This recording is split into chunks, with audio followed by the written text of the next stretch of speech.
আশাপূর্ণা দেবীর লেখা জ্ঞানচক্ষু। ভাবুন তো একবার, জীবনের সবচেয়ে বড় স্বপ্ন পূরণের দিনটাই যদি সবচেয়ে বড় অপমানের দিন হয়ে দাঁড়ায়।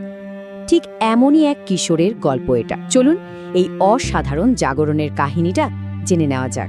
কখনো কি এমন হয়েছে যে কেউ খুব প্রশংসা করছে, কিন্তু সেই প্রশংসা ভালো লাগার বদলে কষ্ট দিচ্ছে? মনে হচ্ছে যেন ছুরির ফলার মতো বিঁধছে। আজকের গল্পটা কিন্তু ঠিক এমনই এক অদ্ভুত মানসিক টানাপড়েনের। তো আমাদের গল্পের যে মূল চরিত্র, তার নাম তপন, এক কিশোর। তার মাথায় না লেখকদের নিয়ে ছিল অদ্ভুত ধারণা। সে ভাবত লেখকরা বুঝি অন্য জগতের মানুষ। কিন্তু হঠাৎ করে একদিন তার জীবনে একজন জলজন্ত লেখকের আবির্ভাব হলো, আর ব্যাস, তার সব ধারণা একেবারে উল্টোপাল্টো হয়ে গেল। ব্যাপারটা বেশ মজার, তাই না? একদিকে তপনের কল্পনা, যেখানে লেখকরা সব রহস্যময় অন্য জগতের জীব, আর অন্যদিকে বাস্তব তার নতুন মেশো। আরে তিনি তো আর পাঁচটা সাধারণ মানুষের মতোই, দাড়ি কামান, সিগারেট খান, খাবার নিয়ে খুঁতখুত করেন, আবার এদেশের কিছু হবে না বলে সিনেমা দেখতেও চলে যান। মানে তপনের ধারণার সঙ্গে কিছুই মিলছে না। আর ঠিক এইখানে, এই মুহূর্তটাতে তপনের প্রথম জ্ঞানচক্ষু খুলে গেল। জ্ঞানচক্ষু মানে তো জ্ঞানের চোখ, তাই না? একটা নতুন উপলব্ধি। সে প্রথমবার বুঝতে পারল, আরে লেখকরা তো আকাশ থেকে পড়া কোনো জীব নয়, তারাও তো আমাদের মতোই সাধারণ মানুষ। আর এই উপলব্ধিটাই, জানেন, তার ভেতরের লেখক সত্তাটাকে জাগিয়ে দিল। এই আবিষ্কারটা তপনের মনে যেন একটা নতুন দরজা খুলে দিল। সে ভাবতে শুরু করল, আরে আমার নতুন মেশোর মতো সাধারণ একজন মানুষ যদি লেখক হতে পারেন, তাহলে আমি কেন পারব না? এই একটা ভাবনাই তাকে দারুণভাবে নাড়িয়ে দিল। আর সেই অনুপ্রেরণার ফল কি হলো? জন্ম হলো এক নতুন লেখকের।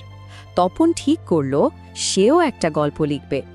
চলুন দেখি কিভাবে সে তার প্রথম গল্পটা লিখল। সেই রোমাঞ্চকর মুহূর্তগুলো কেমন ছিল। দেখুন, একটা গল্প লেখার জন্য কি লাগে? তপনের ক্ষেত্রে তেমন কিছুই না, শুধু একটা হোম টাস্কের খাতা আর একটা কলম। বাড়ির সবাই যখন দুপুরবেলা জিরোচ্ছে, সে লুকিয়ে চলে গেল ৩ তলার সিঁড়িতে, আর এক বসায় লিখে ফেলল একটা আস্ত গল্প। লেখার পর যখন পড়ল, নিজেই মুগ্ধ হয়ে গেল। গল্পটা পড়ে তার অনুভূতিটা ঠিক কেমন হয়েছিল জানেন? গায়ে কাঁটা দিয়ে উঠল, মাথার চুল খাড়া হয়ে উঠল। ভাবা যায়, প্রথমবার নিজের লেখা পড়ে এই অবস্থা। প্রথম সৃষ্টির আনন্দ যে কতটা গভীর হতে পারে, এই একটা লাইনে তা বুঝিয়ে দেয়। তার মনে হতে শুরু করল, আরে সে তো সত্যি একজন লেখক হয়ে গেছে। কিন্তু এই যে একটা অসাধারণ জিনিস সে তৈরি করেছে, এই আনন্দটা কি আর বেশিক্ষণ লুকিয়ে রাখা যায়? যায় না।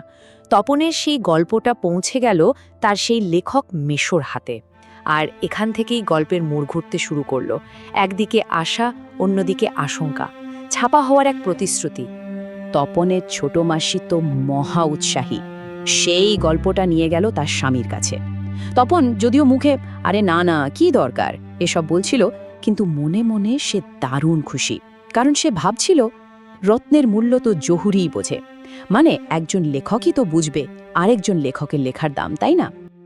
আর মেসোমশাই যা বললেন তা যেন স্বপ্নের মতো।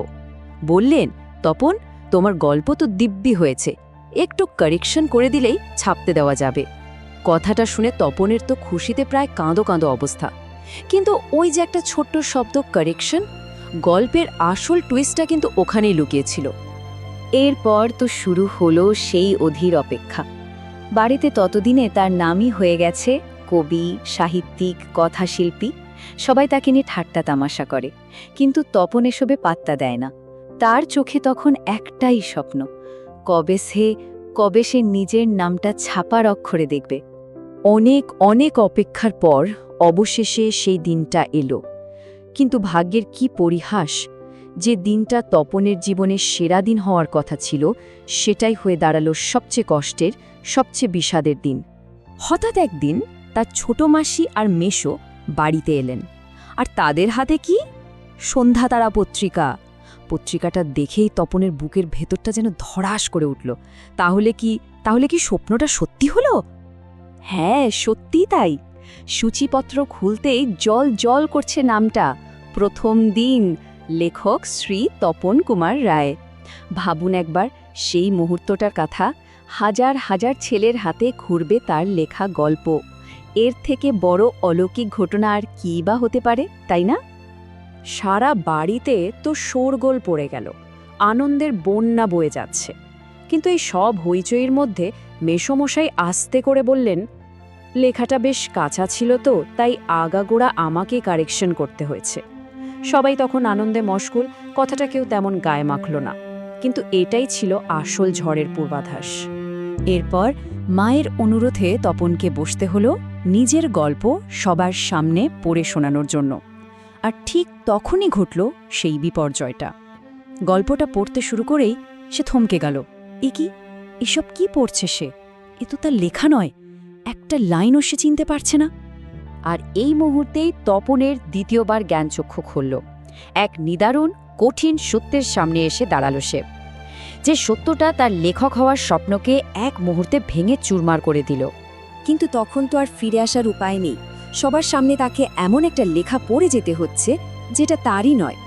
চারদিক থেকে যখন বাহ বাহ আওয়াজ আসছে, তপনের তখন লজ্জায় অপমানে মাটির সঙ্গে মিশে যেতে ইচ্ছে করছে। গল্প পড়া শেষ হতেই সে আর এক মুহূর্ত দাঁড়ায়নি, বইটা ফেলে সোজা ছাদে। সেখানে গিয়ে শার্টের কোনায় লুকিয়ে চোখ মুছছে।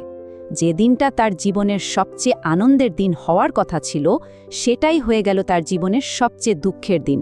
আর এই তীব্র অপমানের মধ্য দিয়েই তার সত্যিকারে জ্ঞানচক্ষু খুলে গেল। আর সেই ছাদেই তপন একটা প্রতিজ্ঞা করল, এরপর যদি কখনো লেখা ছাপতে দেয়, সে নিজে গিয়ে দেবে, নিজের কাঁচা লেখাটাই দেবে। সেটা ছাপা হোক বা না হোক, কিছু যায় আসে না। কারণ অন্যের হাতে পাল্টে যাওয়া সাফল্যের থেকে নিজের খাঁটি প্রচেষ্টা, নিজের কাঁচা লেখা অনেক বেশি সম্মানের। গল্পটা এখানেই শেষ, কিন্তু আমাদের সবার জন্য একটা বড় প্রশ্ন রেখে যায়। আচ্ছা, কোনটা বেশি দামি, অন্যের হাতে তৈরি করা নিখুঁত সাফল্য, নাকি নিজের একেবারে খাঁটি কাঁচা একটা প্রচেষ্টা? উত্তরটা হয়তো আমাদের নিজেদেরই খুঁজে নিতে হবে।